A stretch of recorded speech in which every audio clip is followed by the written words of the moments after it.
NH की जो सड़क दुर्घटना है, लगातार औरंगाबाद में इस तरह की घटनाएं हो रही हैं। इस पर सर किस तरह की जो है वो आप लग रहा है कि कितना जल्दी आप लोगों को बता पाएंगे कि वहाँ एनएच में कुछ विकास होने की संभावना है? अभी हमारे साथ में हमारे बिहार सरकार के नए मंत्री आदरणीय इंजीनियर शैलेंद्र जी भी आए थे, अपने रोहतास आए, अपने औरंगाबाद आए थे और अलग अलग कार्यक्रमों जो दौरा था प्रशिक्षण का, उसमें रोहतास, कैमूर, अरवल, इन सारे रास्तों से गए थे। और ये जितने एक्सीडेंट्स हो रहे हैं और जितना इसके ऊपर अभी ट्रैफिक है, वो ट्रैफिक बहुत ज़्यादा है जो अनुमान था उस पर, तो निश्चय इसको बनना चाहिए, इसमें कहीं कोई डाउट नहीं है। हम लोग प्रयास भी कर रहे हैं और सफल भी होंगे, इसका भी मैं आपको विश्वास दिलाता हूँ। अभी जो हमारा अगले फसल का समय भी शुरू हो रहा है, उसको लेके सिर्फ बिजली नहीं, खाद की भी आपूर्ति हो, किसानों के हित का हो और कृषि फीडर को खास करके कैसे सुदृढ़ बनाया जाए। आपने सूर्य विहार देखना शुरू कर दिया है और हमें दिनेश हमारे साथ है, सदर विधायक त्रिविक्रम नारायण सिंह। सर,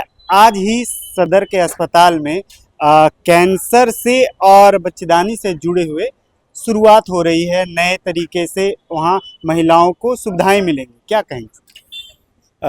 पिछली बार जब आप लोग थे, हम लोग जब सदर अस्पताल गए भी थे, उस समय कुछ विषयों पे हम लोगों ने चर्चा भी की थी कि उसको इम्प्लीमेंट करना है। कैंसर का टेस्टिंग उसका एक सबसे इम्पोर्टेंट पार्ट था और उसको हम लोगों ने इम्प्लीमेंट भी किया और सरकार उसको लेकर बहुत सेंसिटिव भी है। और इसके ही निमित्त अभी हमारे सदर अस्पतालों में कैंसर डिटेक्शन का एक स्क्रीनिंग शुरू हो जाएगा, क्योंकि कैंसर एक अभी हम देख पा रहे हैं कि गंभीरता से थोड़ी बढ़ती जा रही है। इसका डिटेक्शन अगर अर्ली स्टेज में हो जाता है तो हमारे लिए थोड़ा आसान होता है।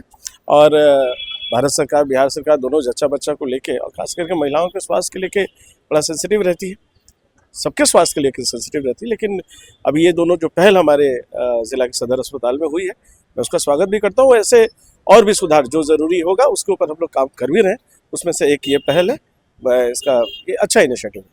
सर, औरंगाबाद जिले से एक बहुत पुराना विषय है सदर, माफ कीजिएगा, देव में अस्पताल को लेकर के लगातार राजनीति हो रही है, चर्चाएं हो रही हैं, जुलूस निकाला गया। ये अस्पताल से जुड़े अब क्या नई सूचना औरंगाबाद के लोगों को देना चाहिए?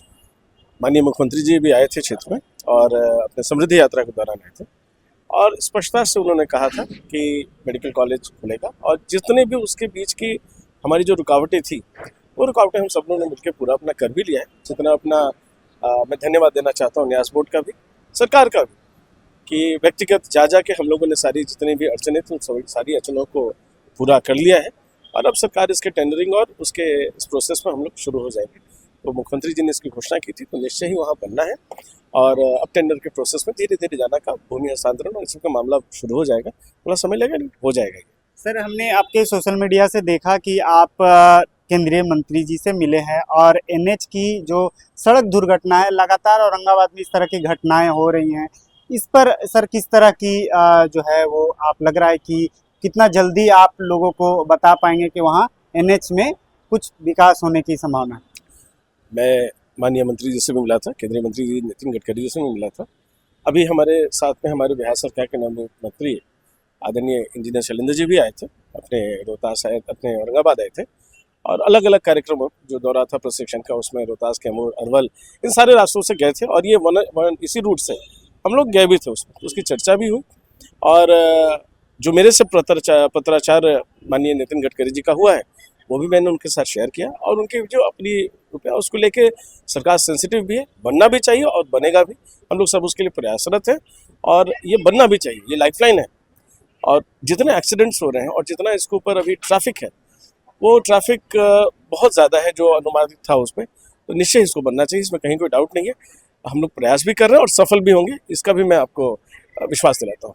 सर, जब से आपने विधायक बने, जब से क्षेत्र की कमान संभाली, उसके बाद देखा गया कि लगातार आप क्षेत्र में हैं। पिछले दिन ही आपने सोशल मीडिया पर भी डाला कि बिजली से जुड़े हुए आपने लोगों से बैठक की। औरंगाबाद में देखा जाता है बिजली की कटौती को लेकर के लोग परेशान रहते हैं, क्या कुछ कहेंगे? अभी जो हमारा अगले फसल का समय भी शुरू हो रहा है, उसको लेके सिर्फ बिजली नहीं, खाद की भी आपूर्ति हो, किसानों के हित का हो और कृषि फीडर को खास करके कैसे सुदृढ़ बनाया जाए।